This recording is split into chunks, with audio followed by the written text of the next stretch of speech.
Oi, gente, estava aqui mexendo, que eu coloquei para gravar estava sem áudio. Bom, coloquei áudio, tudo bem com vocês? Estamos aqui para mais uma aula e hoje a gente vai falar de análise física de bacias hidrográficas.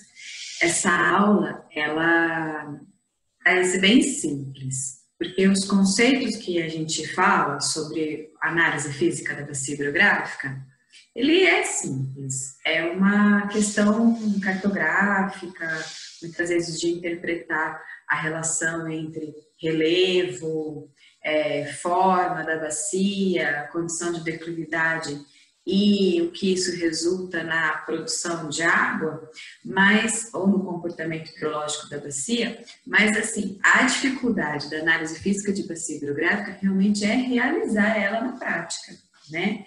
Porque a gente tem que lembrar que antigamente toda essa análise é realizada com mapas em papel, né, que precisavam de instrumentos cartográficos para ter as dimensões da representação dessa bacia no papel, que hoje a gente já não usa mais, por exemplo, o curvímetro, né? Muitos nem nunca viram um curvímetro. Então, a relação entre escala era uma coisa muito mais séria, no sentido de que se você errasse o cálculo, você estava errando tudo. Hoje, com os softwares de SIG, a gente já consegue facilitar um pouco o trabalho no sentido de precisão e interpretação, e a gente consegue fazer o trabalho muito mais rápido e também com maior qualidade, com maior facilidade, muitas vezes. Mas toda ferramenta, né, o SIG é uma ferramenta que pode ser usada em várias áreas, assim como a cartografia, assim como o desenho. Então, toda ferramenta envolve a habilidade de você trabalhar com essa ferramenta. E aí que é a grande dificuldade nossa. Porque, embora seja uma ferramenta já muito usual nos dias de hoje, a gente não tem ainda um tempo, né, o tempo assim, cronológico mesmo, para essas ferramentas já terem sido incorporadas na nossa educação há tempos atrás, né, vamos dizer, num tempo que teria dado condições da gente adquirir essas habilidades com muito mais antecedência. Então, por exemplo, eu não tive disciplina de SIG, eu tive disciplina de sensoriamento remoto. E a gente fazia a interpretação das imagens de fotografia aérea. E então, essas ferramentas eu fui ter contato quando eu estava na pós-graduação, embora eu sabia que elas já existiam, né? Eu já tinha pessoas no meu ambiente acadêmico e profissional que utilizavam essas ferramentas, mas eram pouquíssimas pessoas. A maioria dos colegas que tinham alguma habilidade já desenvolvida na minha época de graduação eram pessoas que estavam mais ligadas à geografia. Então, com o passar dos anos, a gente incorporou realmente essas disciplinas na grade da graduação, de diversos cursos que precisam dessa ferramenta, mas ainda ela é uma ferramenta muito complexa para a gente ganhar habilidade de uso autônomo em pouquinho tempo, que é, por exemplo, um semestre. Então, o que eu quero dizer com essa introdução? O objetivo da aula hoje é para vocês compreenderem essa... Deixa eu tirar o óculos que está dando reflexo, acho que vai ser melhor. Para vocês compreenderem o significado da interpretação da análise física das bacias hidrográficas. E quando vocês puderem ter a prática dessa parte de análise, aí vocês vão conseguir desmistificar, né, porque não é tão difícil como parece, aí vocês vão conseguir desmistificar a forma de uso dessas ferramentas para essa finalidade, tá bom? Então, o importante hoje é a gente compreender por que a gente faz essa análise física e por que ela é tão importante assim na hora de caracterizar uma bacia hidrográfica. Ele é o primeiro passo que a gente faz para caracterizar, e isso tem uma interpretação do comportamento hidrológico da bacia. Então, essa imagem, né, mostra para a gente uma análise física de bacia no formato 3D, onde a gente consegue observar relevo, declividade, cotas de altitude, sistemas de coordenadas, de uma forma bonita, que a gente fala, né? De uma forma que a gente fica admirado com a capacidade de, numa tela plana, eu observar algo que é tridimensional, como é quando eu observo a paisagem. Então, essa é a grande diferença nas ferramentas atuais, modernas e tecnológicas e informáticas, que permitem essa observação, né, pelos nossos olhos. Porque antigamente, para você ter uma representação tridimensional, a gente trabalhava com maquete. E maquete não é uma coisa tão simples de se representar quando você preza pela precisão, né? Quando você precisa que essa representação seja realmente muito parecida com o real. Bom, aí o que a gente tem que pensar? Qual é o limite físico de uma bacia hidrográfica, né? Porque aqui nessa imagem, a gente está vendo só uma área, uma região. Aqui tem várias bacias.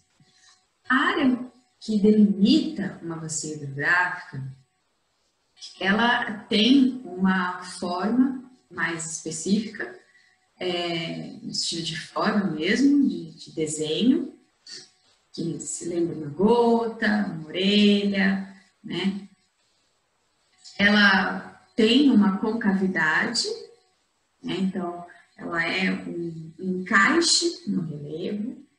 Então, por essas duas condições que a gente já coloca na nossa cabeça quando a gente fala de uma bacia, né? A bacia, o que é? Uma bacia de lavar roupa, uma bacia qualquer, ela é um reservatório. Então, a bacia hidrográfica, ela é chamada de bacia hidrográfica porque ela também tem esse formato de reservatório.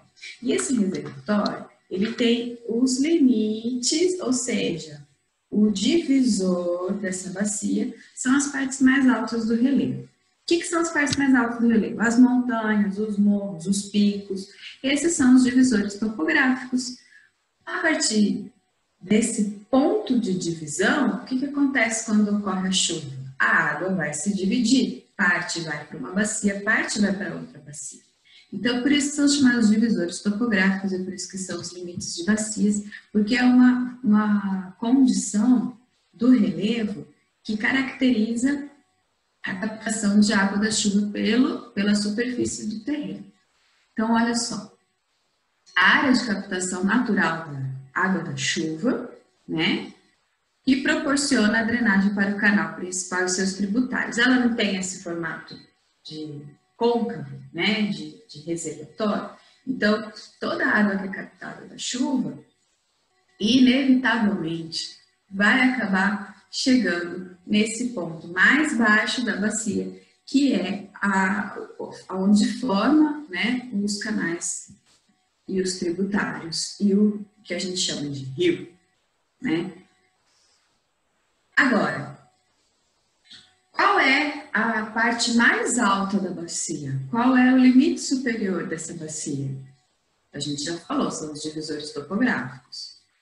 E onde vai? Até onde vai? Onde termina a bacia, né? A bacia termina num ponto em que a gente delimita como, por exemplo, o encontro de um outro rio. Ah, mas eu não quero eu quero estudar a bacia até essa ponte. Então, assim, o limite inferior, muitas vezes ele é definido pelo objetivo que a gente tem de estudo daquela bacia, tá? Mas, se a gente não vai ter um motivo para definir uma área de estudo da bacia, então a gente normalmente considera a bacia daquele rio. Então, aquele rio, né, quando ele se encontra com outro rio, é o limite daquela bacia. Então, por exemplo, um rio das Pedras, quando se encontra com o rio Guandu, acaba ali, né? Agora já não sei se eu falei os nomes certos, mas é o que veio na minha cabeça. Então, assim, o final de uma bacia normalmente é definido ou pela confluência de um outro rio ou por um ponto que o próprio usuário que vai fazer o estudo na bacia decide. O exutório é quando a gente fala assim, esse rio ele está desaguando, é a saída do rio. Então, por exemplo, o exutório pode ser um outro rio, pode ser um lago, pode ser um mar, tá? Oceano. Agora, se eu pego um mapa da rede de drenagem, como essa figura, em que eu tenho, assim, os rios, né? Tem ali a indicação de ter uma estação linemétrica, uso do solo, floresta, pastagem. E aí eu pergunto, cadê a bacia hidrográfica? Você tem o rio, como que você não tem a bacia hidrográfica? Você tem a bacia hidrográfica. Mas só o mapa da rede de drenagem não é suficiente para delimitar a bacia hidrográfica. É isso que é super importante compreender. Por quê? Eu só consigo delimitar a bacia hidrográfica se eu tiver o mapa topográfico plano e altimétrico. Ou seja, em outras palavras, se eu tiver curvas de nível, cota, isso em escala, né? Numa situação em que eu conheço coordenadas geográficas e que isso tudo está direitinho. Essa figura aqui, ela foi a digitalização de uma base cartográfica. Então, eu não tenho as curvas de nível em nenhum lugar, né? Porque hoje em dia a gente tem base de dados que fornecem esses mapas já vetorizados, que chamam, ou seja, já está digitalizado. As linhas são linhas, né? As linhas são reconhecidas como linhas, são polylines, né? Então, isso facilita muito o trabalho. Mas eu não tenho. Então, você não tem? Então você vai ter que digitalizar uma figura. E aí depende da precisão da digitalização. Então, mas ponto aqui.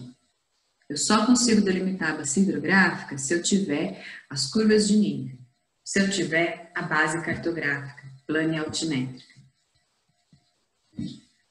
Olha aqui a origem dessa daqui, é uma imagem dessa do IBGE, onde eu tenho muitas curvas de nível, tenho muita informação nessas cartas do IBGE. Né? São cartas antigas, mas que fornecem ainda muita informação do relevo. Hoje em dia a gente consegue outras bases cartográficas e a gente consegue também obter o modelo digital do terreno por imagens de satélite. Então, assim, há várias formas de a gente obter essa informação para poder delimitar a bacia. Agora, em relação ao tipo de drenagem, as bacias elas são classificadas de acordo com o desenho que elas mais se parecem. Então, por exemplo, vamos ver aqui as imagens, né? Se eu falo de uma bacia exorreica, significa que a rede de drenagem dela tem uma saída para o aberto, como, por exemplo, para o oceano, ou como, por exemplo, para um outro rio. É aberto. O fim dela ainda não termina. Diferente dessa figura que vocês estão olhando aqui, ó, da endorreica, que é uma bacia hidrográfica que o exutório dela vai se dar em uma saída fechada. Mas eu posso ter uma rede de drenagem, uma bacia que não, na verdade, uma bacia que não forma rede de drenagem, é uma rede de drenagem invisível, que é a arreica, que ocorre na parte de desertos, de solos extremamente arenosos, profundos e secos, onde chove, mas a chuva ela é captada pela superfície do terreno e não forma uma rede de drenagem, não forma um escorrimento e uma linha de drenagem. Então, ela é chamada de arreica. Mas existem também as bacias hidrográficas subterrâneas, aquelas em que a rede de drenagem está abaixo da linha da superfície do terreno, que são as nossas cavernas, né? A maioria das cavernas, elas são formadas pelo processo de fluxo de água subterrânea. Então, é chamada de uma bacia criptorreica. Mas uma bacia pode ter água o ano inteiro, pode ter água correndo somente parte do ano. E aí elas recebem nomes diferentes. Ela é uma bacia perene, ou ela é um rio perene, quando parte quase o ano inteiro tem água. Então, 90% do ano tem água correndo, ela é uma bacia perene. Ah, não, ela tem água correndo só em 50% do período. Acabei de ver um erro aqui no slide, né? E nesses momentos a gente vê erro, quando está dando a aula, aqui a gente vê o erro. Então, o A, aqui é B, intermitente, C, o efêmero. Então, intermitente é quando a gente tem 50% do período ou menos com água correndo. E um canal de água efêmero ou uma bacia efêmera é aquela que só vai ter a formação do fluxo de água, ou do rio ou da rede de drenagem, quando está chovendo. Acabou a chuva, acabou a rede de drenagem. Né? Se vocês não virem o erro que eu vi aqui no slide, é porque eu corrigi. Em relação ao desenho da rede de drenagem, né, a forma do desenho da rede de drenagem, ou seja, o que eu consigo ver no mapa, né, aquele padrão de linhas dos rios. Se vocês observarem, existem diferentes padrões. Então, eu posso ter rios com curvas mais suaves, eu posso ter rios com curvas muito quebradas, posso ter uma região com rios em que eles são paralelos, posso ter região em que os rios não se encontram. Então, o que acontece? A gente tem diferentes desenhos de rede de drenagem. Então, se vocês olharem aqui nos slides, a gente tem aqui os desenhos de cada uma que está descrito anteriormente. Então, padrão dendrítico, né, que lembra muito os neurônios ou árvores. Padrão de treliça, vendo? Um rio principal, né, em que recebe os seus afluentes, né, os seus tributários, de forma retangular, né, aqui. A treliça, a retangular, vocês podem perceber que o rio principal, ele faz uma curva muito parecido com um ângulo de 90 graus. A paralela, em que eu tenho os rios tributários chegando no rio principal de forma paralela. Eu tenho, por exemplo, uma região em que todas as nascentes elas estão ao redor de um afloramento, né? Posso ter aqui também vários afloramentos que se interligam numa forma circular, então eu teria a radial e a paralela. Cada uma dessas formas da rede de drenagem está relacionada diretamente com a formação geológica. O tipo de rocha-mãe é que vai determinar essa forma. Então, a gente tem que lembrar que a formação do relevo, ela ocorre principalmente pelo tipo de rocha-mãe e o tipo de intemperismo a que ela foi submetida naquela região. Então, é possível eu ter duas regiões em que é a mesma rocha-mãe, mas que surgiu formas diferentes? É possível, porque depende muito também do tipo de intemperismo. Mas o que ocorre é que é muito mais relacionado, o padrão de drenagem, muito mais relacionado com a rocha de origem do que com os fatores de intemperismo. É diferente do solo. O solo, as condições do solo estão muito mais relacionadas aos fatores de intemperismo, porque eu posso ter solos completamente distintos, né, no seu grau de intemperismo e, portanto, no seu grau de desenvolvimento do solo e, portanto, nas suas características de fertilidade, profundidade, permeabilidade, né, elasticidade, né, todas essas características do solo relacionadas, então, ao maior ou menor grau de intemperismo, considerando que a gente está falando de uma mesma informação geológica. Bom, e aí a gente tem os parâmetros que a gente faz análise física da bacia. São vários parâmetros. Eu posso ter um relatório só de análise física de bacia, mas o que isso significa? Essa é a grande realidade, né? Se eu ficar olhando só os parâmetros, sem ter um significado para eles, eu estou fazendo um trabalho de geógrafo ou de cartógrafo. A ideia para nós, que somos da área da hidrologia aplicada, é saber por que eu preciso saber dessas informações. O que isso me fala, né? Então, por exemplo, a gente tem vários parâmetros físicos. Área, fator de forma, e aí por aí vai. O que essas informações significam para mim? Elas significam o regime de água, o regime de sazonalidade, o comportamento hidrológico. Então, esses parâmetros físicos vão me falar qual é, na verdade, o comportamento hidrológico dessa bacia, independente da cobertura vegetal ou da ocupação do solo, entenderam? Saber algumas informações a respeito da análise física da bacia me dá a prévia interpretação de qual é o comportamento esperado para aquela bacia, independente do manejo. Aí eu tenho os parâmetros geológicos. Os parâmetros geológicos também são extremamente importantes. Se eu tiver essa informação, porque já a gente tem uma falha no Brasil em termos de dados disponibilizados na questão geológica. A gente tem poucas bases de dados confiáveis quando se fala de uma escala pequenininha, uma escala de microbacia.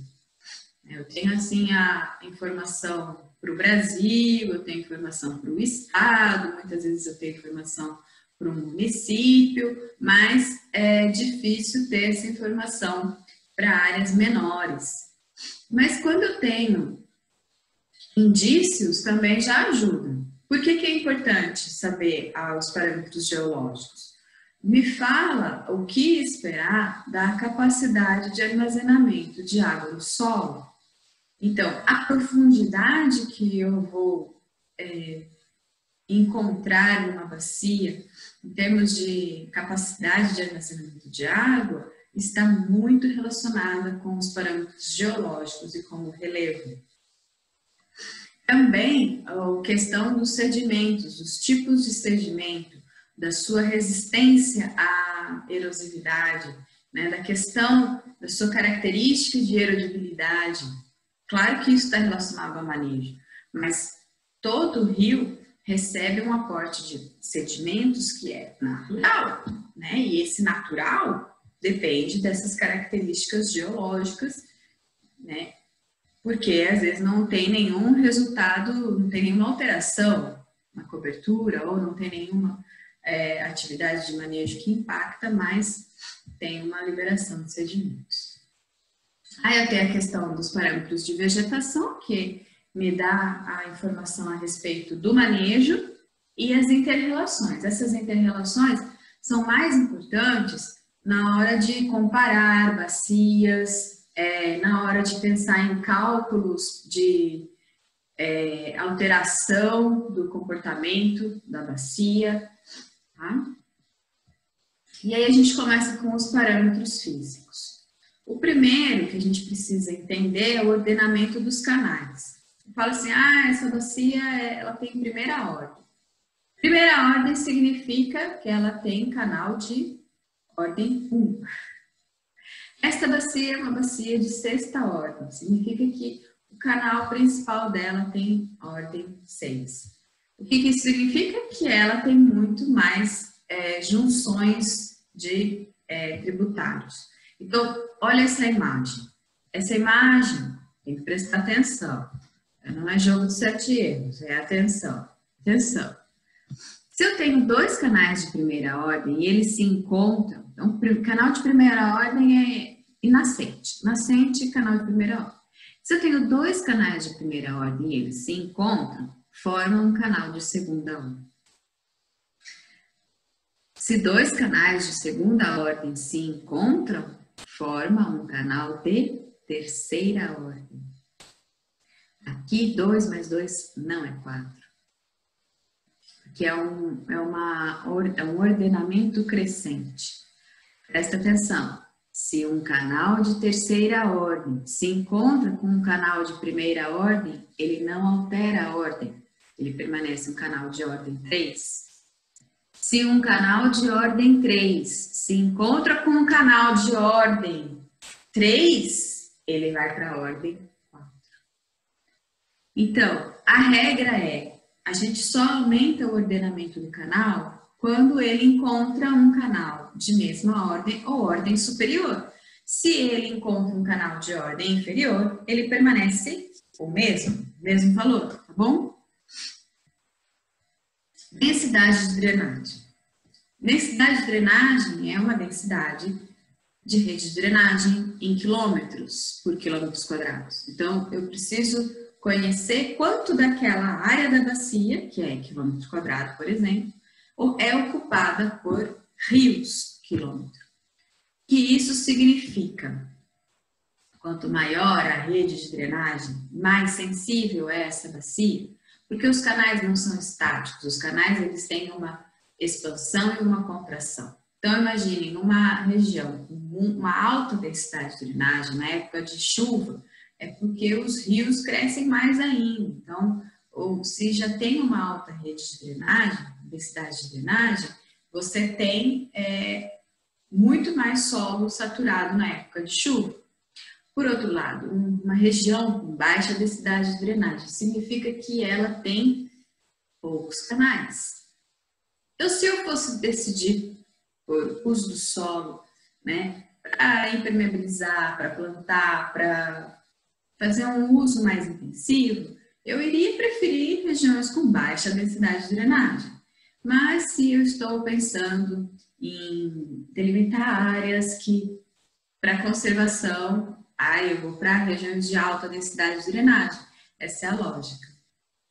Pela sensibilidade e pelos fluxos ecológicos que ocorrem em cada área diferente. Agora, a forma da bacia, né? A forma da bacia tem a ver com a forma do desenho da bacia. A bacia pode ser mais alongada ou mais circular. Ela é dada pelo... Tem vários índices. Esse aqui é o índice de Orton. Ele trabalha o comprimento do eixo da bacia, como se eu dobrasse a bacia, então eu pego de ponta a ponta, e a área da bacia. E tem o índice de circularidade, que é um outro autor, é o Miller, e ele trabalha, então, o perímetro da bacia e a área da bacia. Quanto mais próximo de mais circular é a bacia. Então, veja só. Como eu falei, a bacia pode ser mais alongada ou mais circular. Uma bacia mais alongada, ela tem uma característica de maior heterogeneidade na distribuição da precipitação. Como assim? Uma bacia que ela é mais salsicha, mais formato de salsicha, pode acabar chovendo só em uma parte. Numa bacia que tem mais formato de laranja, é mais provável que a chuva seja homogênea na distribuição dessa bacia. Detalhe do desenho aqui que eu estou mostrando é que a área das bacias são iguais, 20 km². O que muda é o comprimento do eixo da bacia, tá? E, portanto, o fator de forma da bacia A, ele fica em 0,2 e o da bacia B em 0,8. Olha só. Isso tem um comportamento hidrológico já muito importante. Numa bacia mais alongada, Começa a chover e demora mais tempo para a água sair lá no ponto do exutório. Numa bacia circular, esse tempo é bem menor. Concorda? Porque em uma, o comprimento ali do eixo é 10 km. Na outra, o comprimento é 5 km. Então, onde que vai ter maior acúmulo? Maior não, mas um acúmulo mais rápido e uma saída mais lenta na bacia B. E, portanto, esse comportamento fala para a gente que se a gente estiver trabalhando numa bacia mais circular, a possibilidade de ocorrer enchentes ou a possibilidade de um pico de cheia ocorrer numa chuva mais rápido, um tempo menor, é maior em B, é maior na bacia B, é maior na bacia circular. A gente também tem relação dessa questão com o tempo de concentração na bacia, né? A gente fala que em B, o tempo de concentração ele é menor. E aí a gente fala da declividade, que é uma característica também super importante. A declividade tem várias fórmulas para calcular, conforme a sua precisão nos dados de curva de nível, você usa uma ou outra fórmula. Aqui é a mais simples, né? É possível vocês encontrarem referências com cálculo de declividade por cota de nível, ou a questão mais também complexa quando a gente usa ferramentas de SIG para o cálculo da declividade. Mas o que é declividade? Né? Da mesma forma que a gente faz declividade no solo, pega dois pontos, com cotas distintas, qual é a distância pela diferença de altura, é a mesma coisa na bacia hidrográfica. A relação declividade é a mesma. Então, eu posso ter em porcentagem, posso ter metros por quilômetros, metros por metros. Quanto maior a declividade da bacia, mais acentuado é o escoamento superficial. Então, mais acentuado são os processos de escorrimento. Então, a gente está falando de erosão, de transporte de sedimentos. E aí tem a orientação da bacia. Voltamos aqui. Então, vamos falar da orientação da bacia. A gente fala assim muitas vezes, qual é a face, né, para que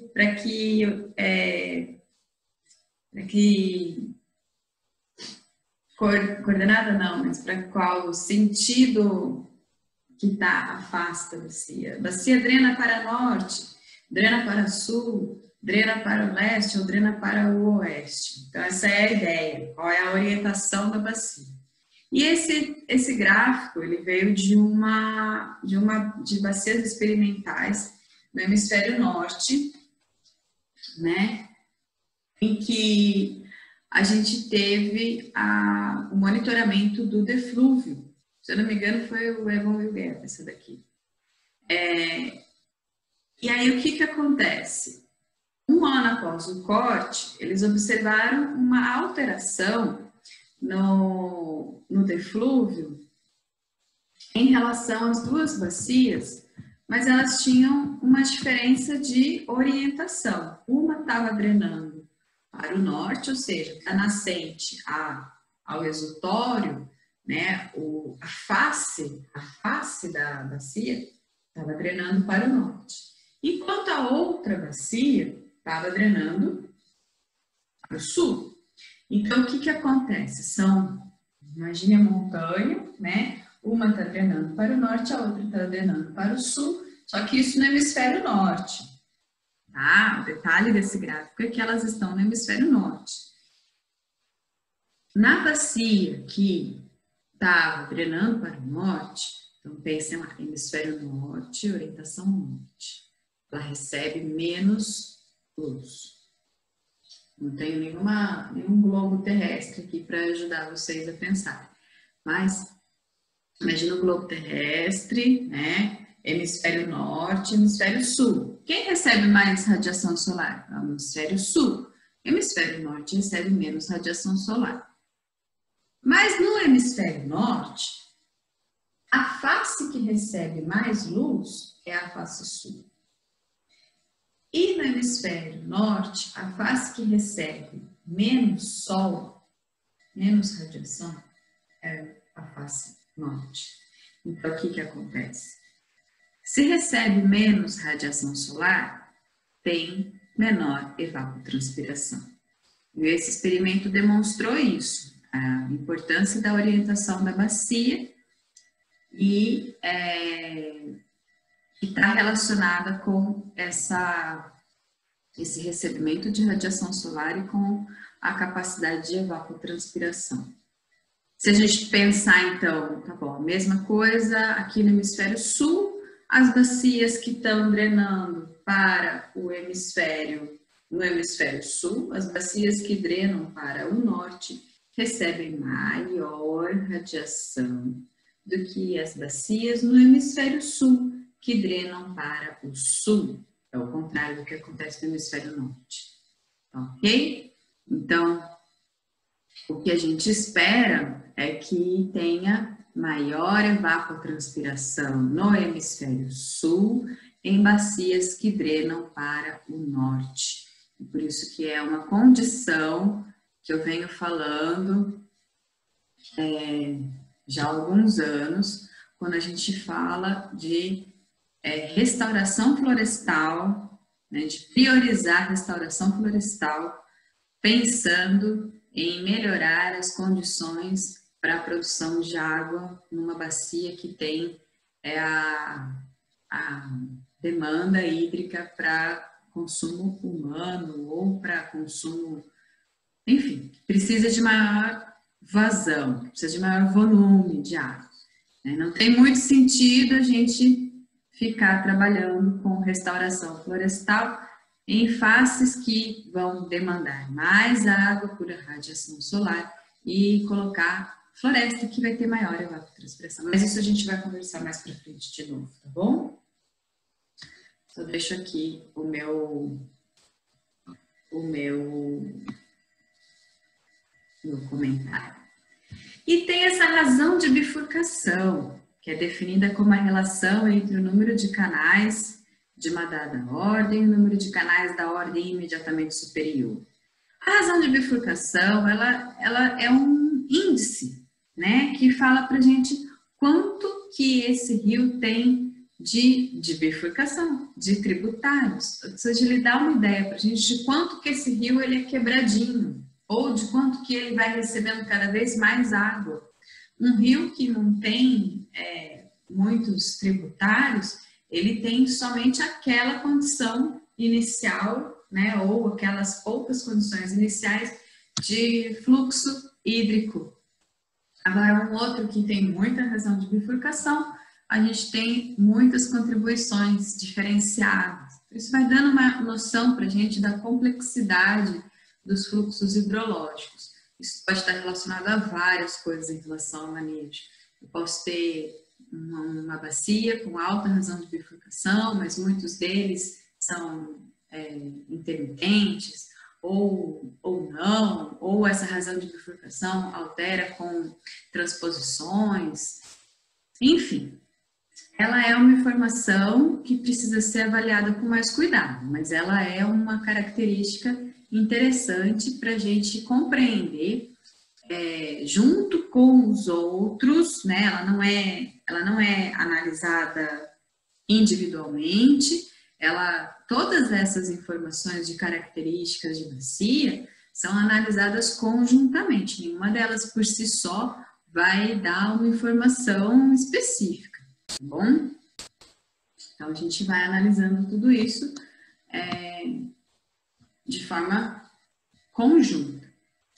Bom, então aqui a gente tem as principais características de bacias hidrográficas que a gente analisa e a interpretação delas, né, para nossa visão, para o nosso conhecimento, nossa atuação. Então, o que eu quero deixar para vocês agora de fim de aula de novo, que a forma, né, que a gente vai estar obtendo esses dados e as ferramentas que a gente vai utilizar para analisar a bacia hidrográfica vai depender muito da habilidade que você tem em relação às diferentes ferramentas e das bases de dados que você vai obter Então, a gente tem que estar falando de que, assim, gente, o mundo não é perfeito em todos os lugares. Se a gente aqui no Sudeste já tem dificuldade de encontrar determinadas informações de áreas pequenas ou de áreas muito específicas, vocês imaginem em outras regiões, né? Diferente da gente estar falando dos Estados Unidos, de Alemanha, que tem bases de dados, Japão, que tem bases de dados, assim, abertas e com muita informação, e informação confiável, relevante, de qualidade. Então, a mensagem é: trabalhe com o que você tem, né, mas saiba que é muito mais importante a sua capacidade de inteligência para analisar esses dados do que, na verdade, a quantidade de informação ou a ferramenta que você utilizou, tá bom? Então é isso. Obrigada e a gente se vê na próxima.